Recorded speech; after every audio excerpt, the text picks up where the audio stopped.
अभी मालवन के अंदर एक नीलेश राणे ने एक हुक्म देके एक घर को बुलडोजर से तोड़वाया है कि उस घर से पाकिस्तान जिंदाबाद के नारे लगे हैं। इस घटना को कैसा देखते देखिए, हो? मैंने भी वो देखा हूँ और आपको ये अच्छी तरह से समझ में आ गया होगा कि ये राणे परिवार जो है। एक तो सवाल ये है कि जैसे ही मैंने ये ख़बर देखी, मैंने कल के दिन ट्विटर के ऊपर जवाब दिया कि मैं पूरे यकीन और पूरे भरोसे के साथ कह सकता हूँ कि हिंदुस्तानी मुसलमान कभी इस तरह का कोई नारा नहीं लगा सकता, और मैं आपको दावे के साथ कह सकता हूँ ये उसमें। अब सवाल ये है कि नीलेश राणे उस घर के दरवाजे के पास चिपक के सुन रहा था कि घर के अंदर टीवी लगा हुआ है, कौन क्या नारे लगा रहा है, या नितेश राणे स्टूल लगाकर है तो स्टूल के ऊपर से चल के है तो अंदर झांक रहा था कि कौन क्या नारे लगा रहे थे करके उसमें। असल में इनके जहनों के अंदर नहीं, क्या मुसलमान मतलब देशद्रोही ही है करके। किसने सुना है, क्या सुना है करके, जिसकी बुनियाद के ऊपर वहाँ का प्रशासन जो है वो बुलडोज़र लेकर आकर तोड़ रहा है इसमें। बड़े बड़े अफसोस की बात है। और मैं समझता हूँ कि अब इसके अंदर हम ना प्रशासन की उम्मीद लगा सकते हैं, ना पुलिस से उम्मीद लगा सकते हैं। हम उम्मीद लगा सकते हैं अदालत से कि अदालत ने इनको फटकार लगा के पूछना चाहिए कि किसने सुना था, क्या सुना था करके उसमें। आपको मालूम है कि मेरी एक रैली कहीं पर हो रही थी, तो वहाँ पर किसी यूट्यूब चैनल वाले ने लगा दिया था कि वहाँ पे पाकिस्तान के नारे लगा गए थे करके। मैंने स्टेज के ऊपर से लिटरली गाली दिया था उसको कि मैं बोला हमसे ये उम्मीद नहीं रखना कि हम किसी और मुल्क का नारा लगाए। ये मुल्क हमारा है और ये मुल्क से हम मोहब्बत करते हैं, और वफ़ादारी का सर्टिफिकेट हमें कभी भी तुम्हारे जैसे लोगों से ज़रूरत नहीं पड़ेगी। बाद में है तो एसपी ने भी पूरी इंक्वायरी करा और इंक्वायरी करके बताया कि वो नहीं, वो बदमाश था, उसने गलत तरीके से इसको प्रोजेक्ट किया था करके।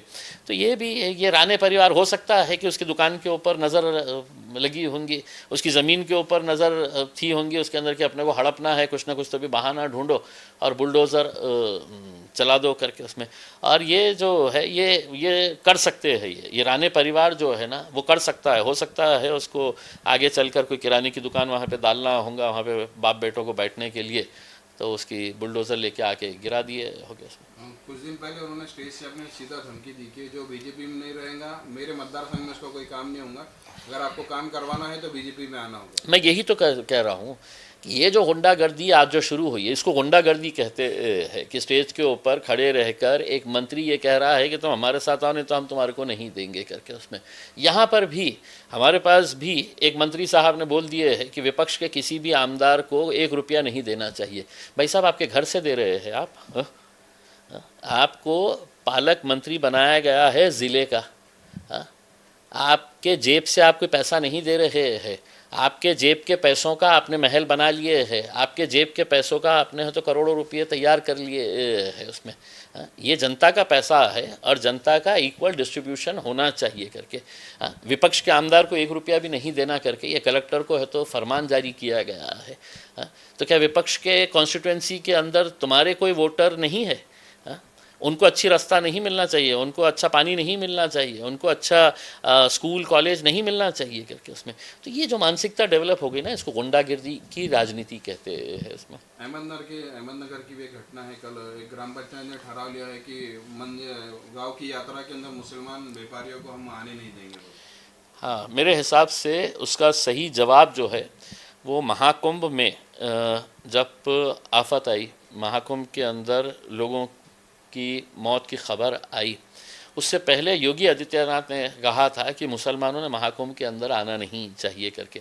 लेकिन जब आफत आई तो इनके जितने भी आश्रम थे वहाँ पर प्रयागराज के अंदर, उन्होंने उसको ताले लगा दिए, किसी को अंदर आने नहीं दिए, उनके भक्तों को। लेकिन जब यही लोग बाहर निकले तो मुसलमानों ने अपनी मस्जिदें, अपनी दरगाहें, अपनी खानखाहें खोल के इनको सोने के लिए जगह दी, इनको खाने पीने का इंतज़ाम किया, इनको टॉयलेट बाथरूम की सुविधा प्रोवाइड करके दी। तो ये इंसानियत की बात है। ये जो चल रहा है ये ऊपर से ही एक कड़ी, उन्होंने देखा है कि अरे योगी ने भी वैसा किया था कि चलिए हम भी कर देते हैं करके। तो मानसिकता वही है, जो मानसिकता योगी की थी वही मानसिकता ये ग्राम पंचायत की भी होगी उसके अंदर। लेकिन इन दी एंड उनको भी मैं यही कहना चाहूँगा, तुम कितना भी कुछ भी कर ले, ये मुल्क को तुम तोड़ नहीं सकते। ये मुल्क के अंदर हिंदू, मुस्लिम, सिख, ईसाई, दलित, क्रिश्चियन, पारसी सब साथ में मिलकर रहने वाले हैं।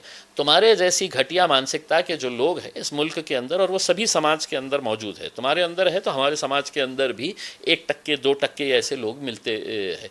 तो ये 2% में के आप जैसे लोग हैं जो इस तरह के ऑर्डर पास करते हैं, फरमान जारी करते हैं, लेकिन उससे तो देश को कोई फ़र्क नहीं पड़ने वाला।